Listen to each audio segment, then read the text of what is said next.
Hi అండి. Embroidery మిషన్లో front neck ఎలా అడ్జస్ట్ చేయాలో తెలియట్లేదా? అయితే ఈ వీడియో మీకోసం. ఏం లేదండి, ఫ్రంట్ నెక్ సెలెక్ట్ చేసిన తర్వాత సెకండ్ ఆప్షన్కి అయితే మనం వెళ్ళిపోతాం. సెకండ్ ఆప్షన్లో యాంగిల్ అనే ఒక ఆప్షన్ ఉంటుందండి. అందులోకి వెళ్ళి మనకు నచ్చిన యాంగిల్ని అక్కడ మెన్షన్ చేయాలి.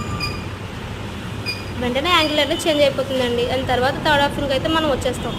థర్డ్ ఆప్షన్కి వచ్చిన తర్వాత కలర్ కాంబినేషన్ అనేది ఇచ్చుకుంటామండి. శారీని బట్టి మన నచ్చిన కలర్స్ అనేవి అక్కడ మెన్షన్ చేసుకోవచ్చు. అండ్ కలర్ కాంబినేషన్ మనం ఇచ్చిన తర్వాత ఫోర్త్ ఆప్షన్కి అయితే వెళ్తామండి. ఫోర్త్ ఆప్షన్ వచ్చేసరికి డిజైన్ సెలెక్టింగ్ చేసుకొని మనం ఫ్రేమింగ్ అయితే చూసుకుంటామండి. ఎల్లో ఫ్రేమ్లోకి వెళ్ళిన తర్వాత లార్జ్ ఫ్రేమ్ అనేది సెలెక్ట్ చేసుకొని ఫ్రేమింగ్ ఆ డిజైన్ ఎంత ఫ్రేమ్లో పడుతుంది అనేది చెక్ చేసుకుంటాం. చెక్ చేసుకున్న తర్వాత ఆ యొక్క మనం మార్కింగ్ చేసుకున్న ఏరియాలో డిజైన్ అనేది పడుతుందండి. సో ఈ వీడియో మీకు నచ్చినట్టయితే లైక్ చేయండి, షేర్ చేయండి. మా ఛానల్ అయితే ఇలాంటి మరిన్ని వీడియోస్ కోసం మా ఛానల్ అయితే ఫాలో చేయండి, సబ్స్క్రైబ్ చేయండి. Thank you all.